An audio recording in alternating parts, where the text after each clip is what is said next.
Hi, it's Laura with Following the Paper Trail, and it's day 5 of the 12 Projects of Christmas Journal version 2024. What I'm going to show you today, since we seem to be on a binding and making books rather than pieces and parts that go inside the books, kick in this first part of this 12 projects, I decided this was a perfect time to show you a little bit more information of how I created the button down stack the deck binding. This book, I actually did a walkthrough here on YouTube back in July. You can go find that one. I'll try to remember to link it. But it was just basically a walkthrough of this entire book. It's got 2 sections to it. But what I wanted to show you was how I did the binding for this. And what this does is it uses Stack the Deck, just like I showed on day 1 with, it's very similar to the fabric Stack the Deck that I showed you on day 1, except this one is using old shirts and the buttons on one side, and then I'm using the buttonholes on the other. Now, you could create your own bands with buttons and buttonholes if you have a machine that can make buttonholes, but this is a super quick and easy way to do it, kind of a little bit of a cheater method, so that how this works is the pages have the buttons band attached to them, and the book has the buttonholes are on the pages and the buttons are on the book, and then they just button on like you're buttoning a shirt.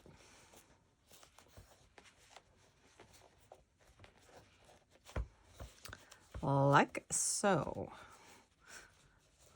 So, again, I like those pages or signatures.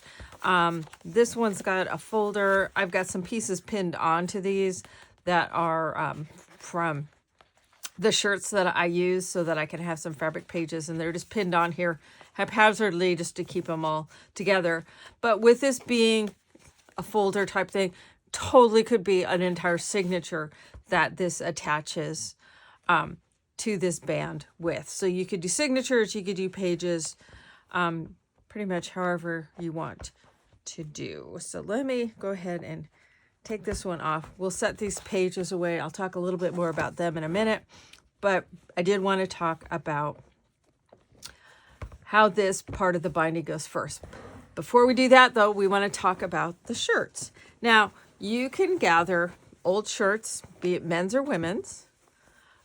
If you have them, maybe you have some old ones that you want to use.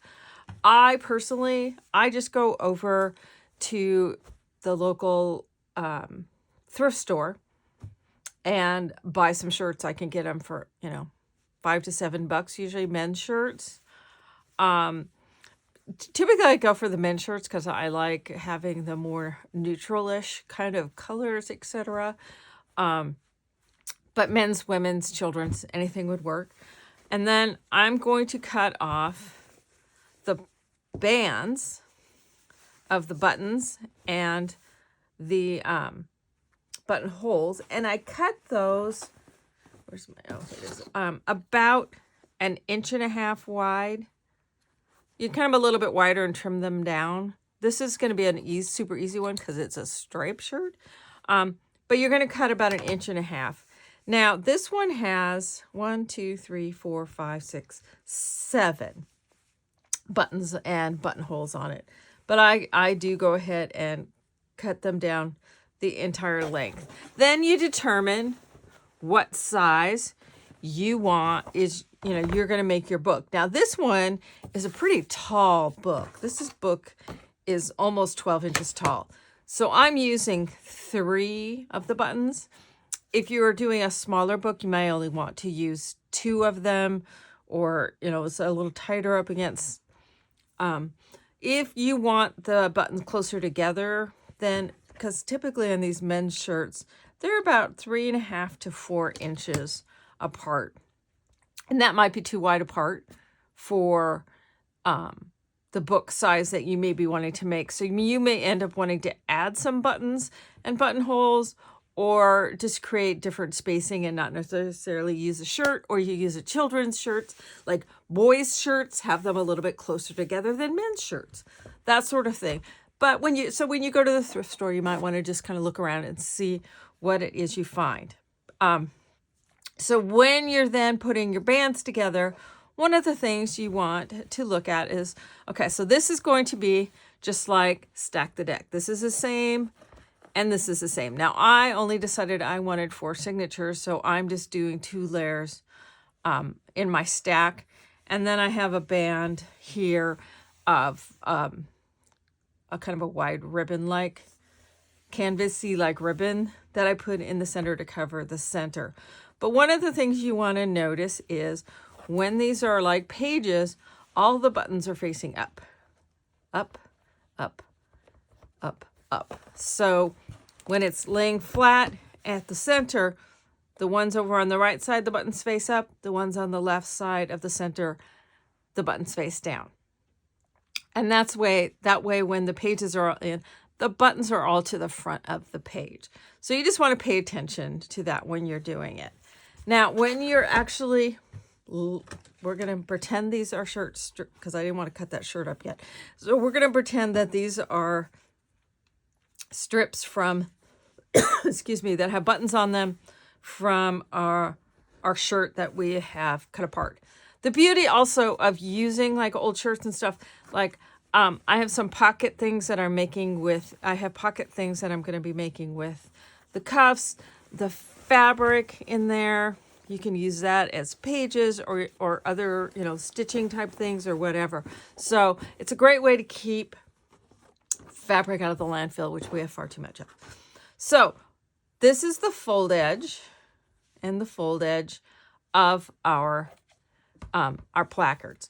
One of the things that I did on this one, as you can see, I got a little stitching on there because I'll hold it up on this one. It's the same on the button ones and the buttonhole ones. I folded over, it's not quite a 1/4 of an inch, it's a little bit more than 1/8 of an inch, so that my buttons or my buttonholes are within 1/2 an inch of the edge. Because otherwise it's just it tends to make for a wider binding. So I folded that over. You could stitch that down by hand, like I did, because I wanted to throw that little extra color in, and I wanted that rusticness of the hand stitching. You can sew it by machine, or for that matter, you could glue it if you don't want to sew anything. But you do need the distance between the center of the buttonhole or the center of the button and that edge to be 1/2 an inch or less. So folding that over will achieve that, and also gives a cute little detail on there. So I've done it on both the buttons and the buttonhole side of stitching that over. And then what I did with this one is I have a piece of canvas that I had folded the edges under, so the canvas itself was the same width as the spine of my book. So this book isn't really terribly wide. It's got 1.5 inch spine, so that then I had this piece of canvas, hopefully you can see that by folding, with the edges folded under and stitched down, and this piece is 1.5 inches. So I know how this all needs to fit within that half of that 1.5 inch strip. If my spine was 2 inches, I'd want it to be 2 inches wide, that, et cetera, et cetera. And I want to allow so that there's about 1/4 of an inch on the outside to allow the space, and then the gaps as they need to be, or however it works out, because you can adjust when you have, so if this is the outside fold, like this edge, and the outside fold on that, so those are to the outside. Your cut edge, where you've cut it away from your shirt, is to the inside. Now, some cases, if you have a really thick book, a wide book, and you want your pieces far apart, these two may butt up to each other, but chances are they'll overlap in some way to get the width that you want when it folds up. And it folds about 1 inch of the 1.5 inches is what you're going to be using if you cut them 1.5 inches. So you may be trimming some off, and then there's 2 layers. So there's this light blue layer, and then there's this dark gray layer on top of it. And they're about 1/4 of an inch to 1/2 an inch narrower so that you have that space on the outside. So it's narrower and you have the gap. And then down the center, where I use this kind of canvas-like ribbon, you can use any kind of ribbon. You may need to trim it so that this is going to be right smack dead in the center. So if I lay this on there, you can see some of that pink hangs out. I'll probably want to trim that so that this ribbon can lay in the center, and you'll stitch it down on each side so that covers over the raw edges. And then this is also going to get stitched so that it's that 3/4 to 1 inch. This section is 3/4 to 1 inch. So you'll sew down. So we're going to pretend, first off, we're going to pretend this is the wider version. That'll get stitched down to the canvas, just like we did on the fabric stack the deck that I did on day 1.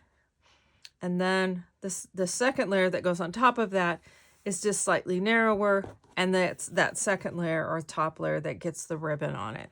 So you can see here on the blue, this is where I stitched it to make the flap, and then there's a line of stitching where it is stitched down to the canvas. And there's also the line of stitching where it's stitched down to the canvas, and the ribbon is covering up that raw edge. So hopefully that all makes sense.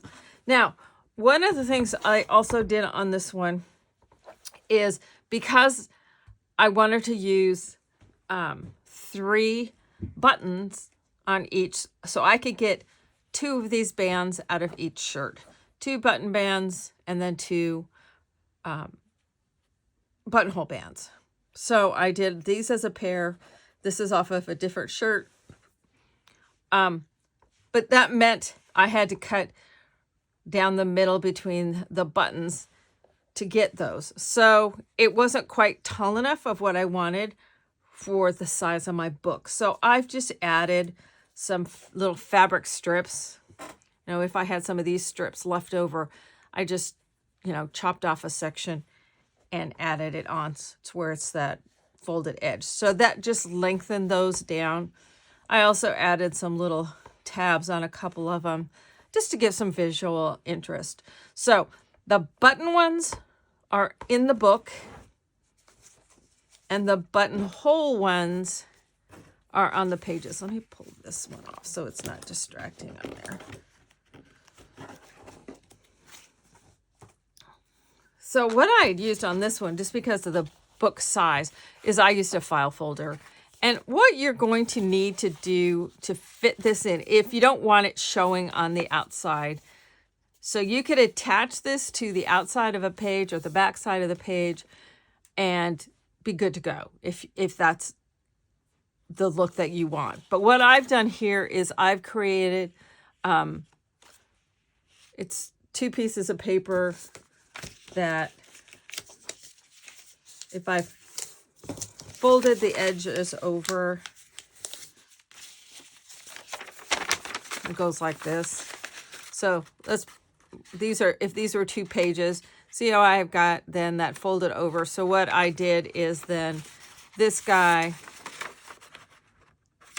and then the other side of it's on this side, so that it is tucked in, and this is a folded edge on both the front and back. So it's just tucked in there, and then on the inside, you can see I stitched it to hold it down. So, and I stitched this to hold it, and then the zigzag was just to hold those 2 folded edges over, if that makes sense. So I kind of made a slot for it to fit in, but it could be just as easily stitched to the outside on the front or back of a signature or a page. So, but by having this kind of folder thing, then I could potentially put signature pages inside of this folder. But this was using the file folders, and it was a fun and easy way.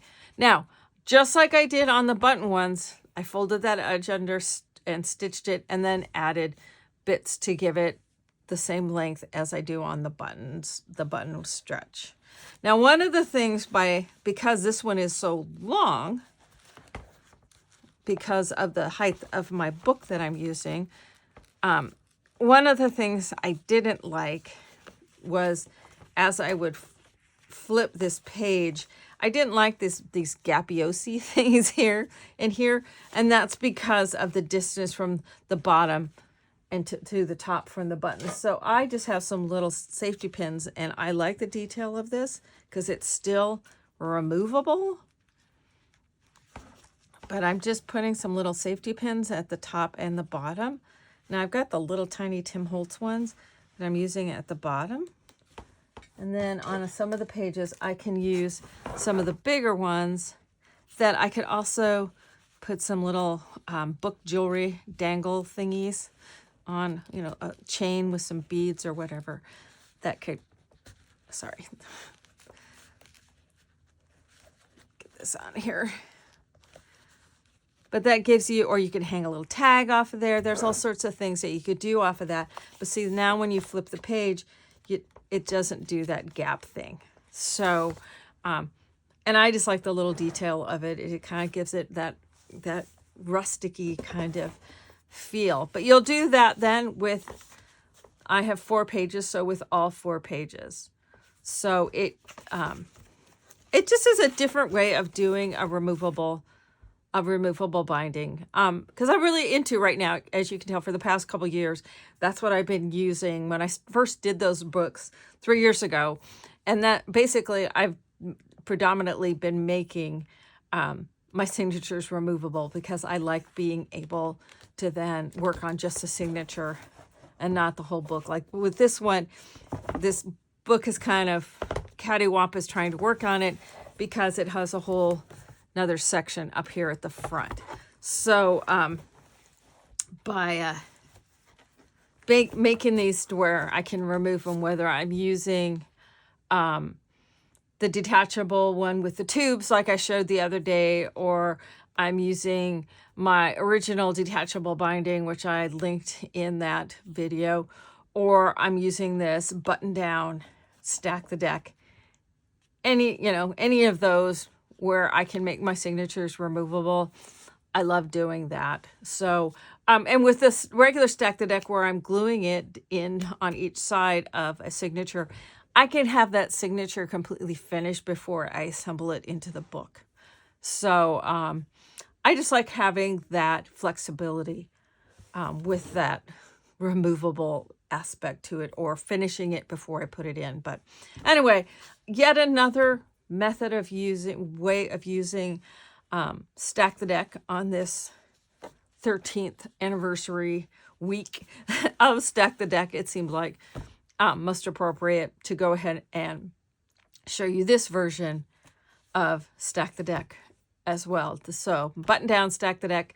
You can also see the entire walkthrough of this book on a video from this past July. And this is one that I'm also planning to be working on. This is going to have a combination of paper crafting and also some of my crafting or textile crafting and quilting stuff is going to go in this front section. So trying to marry the two together a bit. So, but if you want to see a walkthrough of the entire book and what my plans are for it and what was in it, what other book that I did several years ago now, how it inspired this one. But anyway, so that is Button Down Stack the Deck, and I hope you enjoy it.